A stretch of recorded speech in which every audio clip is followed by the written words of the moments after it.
what you shared about finding Sharon Salzberg, it was kind of interesting because like you had to be in Hawaii to be in that room to hear those words, and so there's this chain of events unknown to you that sort of led you to that, and it's this very synchronicity based thing of happening.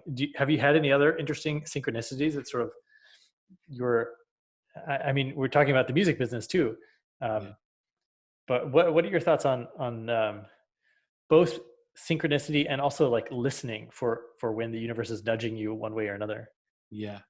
I mean, my whole life has been this series of those types of, I mean, I got into the music business because I went to Las Vegas and hopped in an elevator, and Julio Cesar Chaves was in the elevator, who at the time was the world's most famous boxer. And we became friends, and he became the godfather of my son. And that gave me some notoriety that then led for me to get into the music business. And I mean, just on and on and on and on. I can, you know, Mm. I have had these moments, and most people that I know, like in this kind of spiritual space, their stories would be very, very similar, right? Of these moments of synchronicity. And I think the listening is important, but we do have to train ourselves a bit or get quiet enough that you know what you're listening to, because the story is very loud. And so, like, I like to say to people, they'll tell me, people talk about it's important that you go with your gut. And I actually think it's important to examine the results of going with your gut in similar situations in your life. And this is how we marry the same woman, 7 different times in our life and end up divorced, or the same man, or, whatever.